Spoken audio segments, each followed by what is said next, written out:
Hey, I'm Sweet, and this is a double shield Scholar POV for top in God 7.2. Things are fairly standard on the Scholar side of things. You just get to drop a few GCD shields that you would normally have to do in a single shield comp. But I'll highlight some differences here.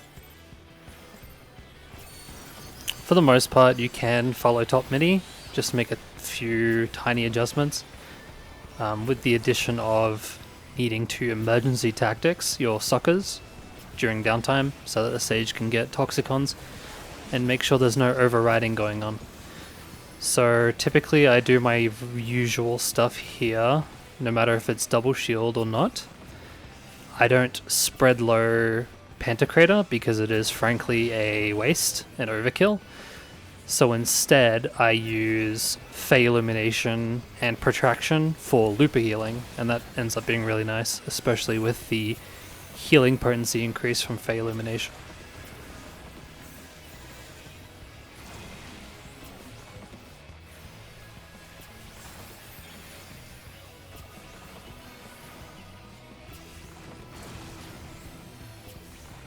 As I said before, I don't spread low Pantocrator, so it'll just be every mit that you expect minus spread low.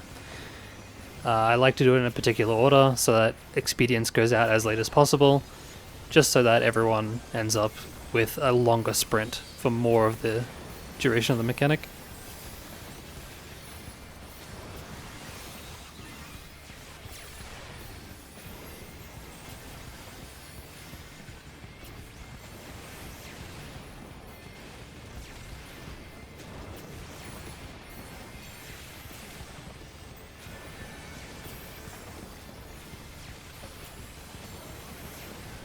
Going into P2 busters, if you have low health tanks, which most comps will have, make sure that you're doing an emergency tactics adlo if you're doing an adlo, because the Sage will gain more from doing that GCD shield, and it works better in tangent or parallel there.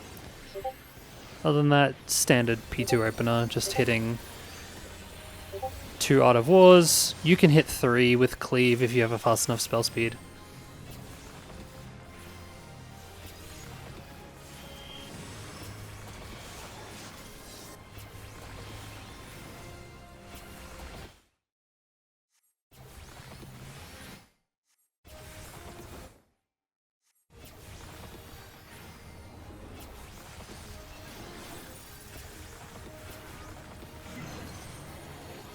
As a reminder, any downtime shields from me, as the Scholar in this comp, will be emergency tactics for more regen, and so the Sage can generate Toxicons. As you'll see shortly here, setting up the Limitless, I like to spread low very early. That covers the tank tethers and those raid wides for the party. It's very nice if your tanks happen to be missing a little bit of mit. It just gives them that extra bit of stuff, you know. Other than that, everything's standard here. You can omit spread low if you wish, and just have a little bit from the Sage, but it really doesn't matter. It's 1 GCD this early into the fight. One thing to note, a little bit of optimization here. If your kill times are very fast, I'm sure you'll know as a Scholar player that your Fey Illumination will have some issues in P3. What I like to do is I cheat away to make my Fairy start moving, and then I send it middle while telling it to Fey Illumination right here, which means I can press Fey Illumination, put it on cooldown, and then almost 2 GCDs later, the actual mitigation comes out, just to make sure it covers that raid wide and its cooldown is up as early as possible.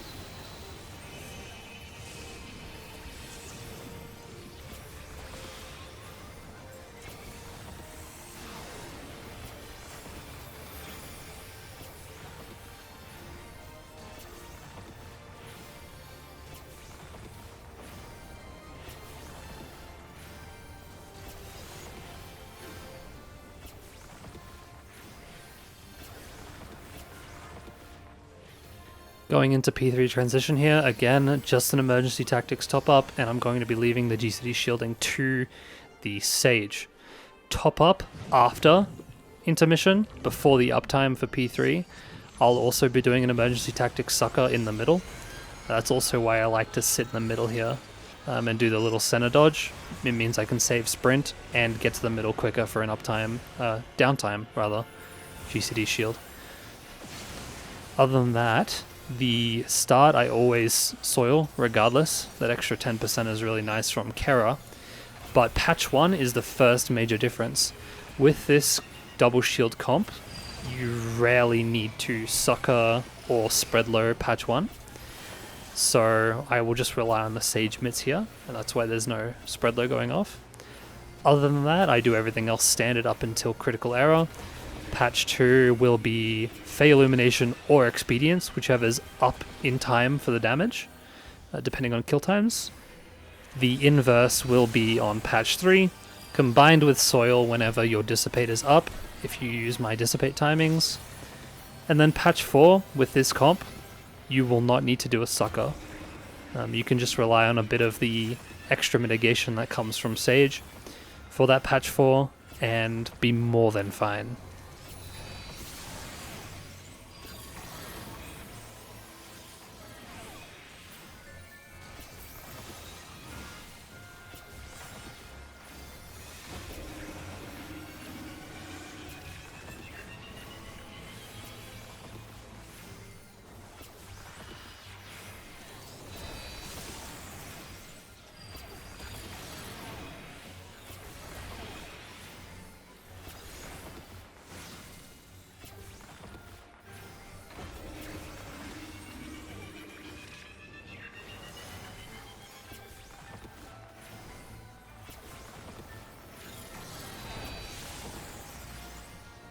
Just for safety's sake here in the clip, I do an emergency tactics sucker to top up before critical error.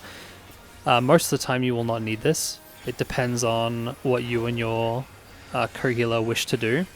You can also instead do a recitation in Dom, but that's particularly better for single shield comps. In double shield, a spread low for P4 is a lot more valuable than just a normal non-crit spread low for P4, in case you're wondering about that optimization.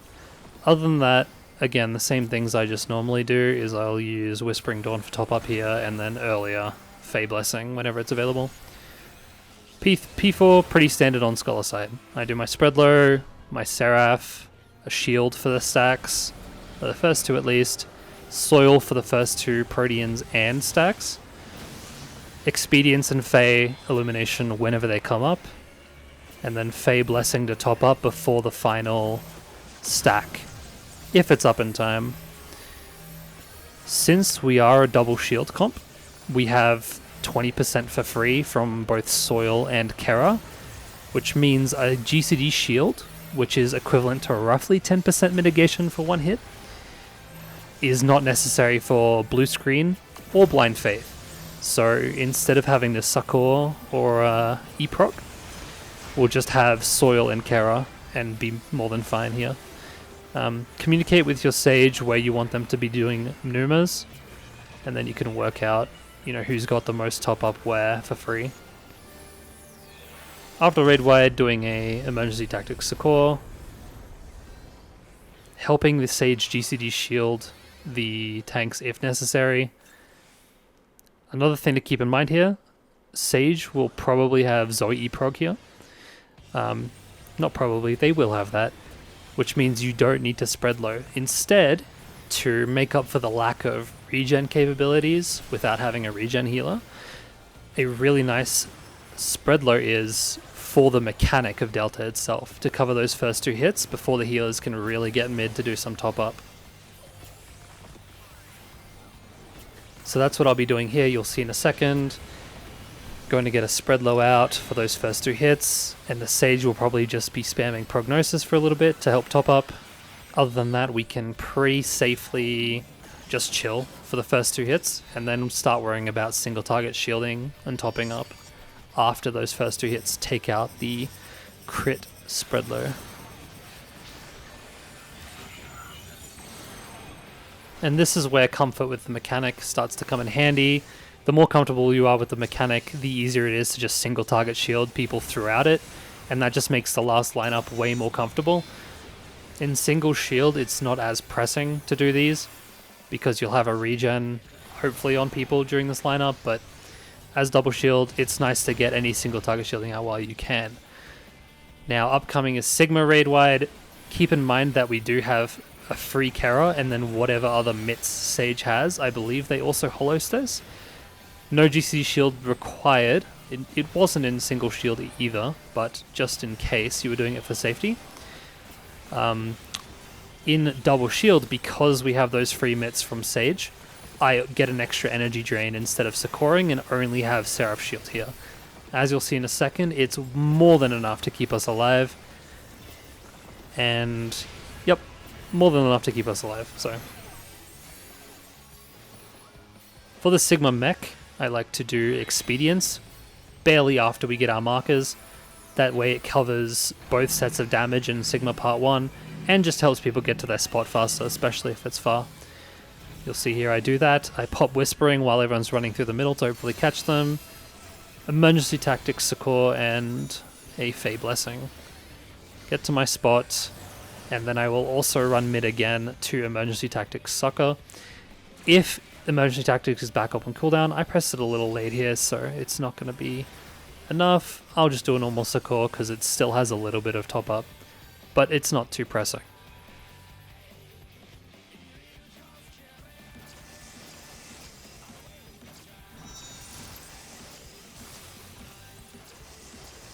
One thing to keep in mind, if your comp doesn't have an invuln tank from the tank on this buster, it's nice during those last few seconds of downtime before the uptime to get some GCD shields out on them, especially if you're closer to the middle and you can reach them. So the Omega Burst, or rather the Raid Wide, I cover the same way regardless. I will do a crit spread low, I will soil, and I will use Fey Illumination to buff those. Soiling as late as possible to help with the tank autos, and then I also throw an Excog. If your co-healer has resources, then you probably don't need that Excog, but it is just a safety thing. So yeah, Omega Dodges, same thing. Since I have Excog, and I believe I also popped Whispering, if it's up I pop Whispering, then I shouldn't need to worry about those tank autos. The mechanic, no mitts here from me really until part 2, and I'll just do top ups with Emergency Tactics if required. For part 2, I'll sit mid for a little bit here for 2 reasons. One is to get an Emergency Tactics Succor heal off, and the other is to pop Expedience at 3 seconds on the near and far world debuff. If you're a tether, pop it at 5 because those pop off earlier. But if you are not a tether, then you can pop it at 3 seconds. That timing is really nice because the mitigation should cover both hits of the tank buster, or at least the first one, if you're a tether. See here it's covering. Just in time, covers both, and it's back up for CD1, well and truly on time for it to be pressed before having to move and dodge the X's. Blind Faith is much like Blue Screen in that you only need essentially 20% mitigation to survive it. So again, just soil and Kara is enough to live that. Now I'll use the cutscene to talk a little bit about the P6 mitts. The most important thing to keep in mind is that you will need to make sure that your co-healer and you do not override each other's shields, especially not a spread low. So I'll be mostly following top midi here, omitting a few things that are both unnecessary in single shield and double shield. In fact, a few of those things, it's better to omit for LB gen and it makes things safer. So the first major one, since the first 3 bits of damage are pretty quick here, the first major mitigation change is you do not need to soil as raid wide. It is over-mitted in general. In single shield, still soil it, but no need for a GCD shield. Following shortly after, I will help top up with Whispering Dawn. But for CD1, it is probably the most over-mitigated mechanic in this fight. So it is really nice for the Scholar to omit a few things. For example, even in single shield comp, as a Scholar, I don't GCD shield nor soil CD1, and that helps a lot with LB gen, and it is very safe. So as you'll see here, I'll do the standard stuff, summon Seraph, Seraph Shield with Fae, and Expedience. That's plenty for CD1, and I won't even need to worry about top up because Sage has more than enough resources for that, plus the buff from Fae Illumination taking care of that. I will dissipate here for an extra 3 energy drains because Aetherflow will come back up during the dodges for Wave Cannon 1. Since Sage gains movement resource, Toxicon, from their GCD shield breaking, I'm going to be leaving both the Wave Cannon 1 GCD shield and the Cosmodive 2 GCD shield to the Sage so they can get extra movement out of it. Not only do they get that resources, but they can also use their GCD shield while moving. So it is also a nice movement tool. Here I'm a little close, but I'm very used to these snapshots and the sizes, so no need to be that close and edge it that much, but same things here. Now, one thing to note about that in retrospect really quickly is you need to make sure that you don't override shields for that last top up. So we have the Sage doing a Pepsis before I top up with Succor for the GC shield at the end. For Wave Cannon 2, make sure the Sage Krasis buffs you for spread low. You can omit spread low if your Sage is fine doing extra work, but it is really just a powerful shield. So everything else is standard here except for the obvious thing of making sure we don't overwrite, and I'll get the GCD shield at the end to cover while the Sage focuses more on regen. As you'll see here, the Dark Knight got a damage down, but it's no big deal in this patch. CD2, same mitts except I won't be GCD shielding as I said earlier because the Sage has that. Just dodge mechanics, press W, stand and let resolve, same thing.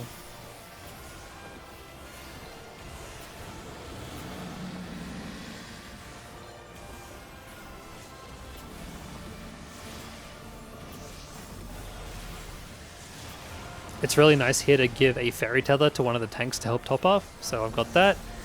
And then other than that, on the Scholar side, Meteors is very standard. You do not want to be in mid as the Scholar if you can avoid it, because we have Fairy in the middle and our healer ranges are just kind of frankly too small. So here we have the Sage. They will probably use Numa most of the time. Other than that, they have some good range top-ups. And I will Soil for the second set of Meteors, and that will also cover Flares. On top of that, I spread load the Flares, which I think is standard, and that just means even if a Flare stacks on the party, you can survive with more than enough HP. Top up can be annoying, so I have Fey Blessing. Sometimes I've had to Indom as a panic, but 100 potency loss is worth it if you clear, right? None of that potency matters if you wipe anyway. So here I did the first one. It's up to you and your healer who wants to get the first and who wants to get the second. But other than that, there's no more mitigation. Press Boreal and kill the boss.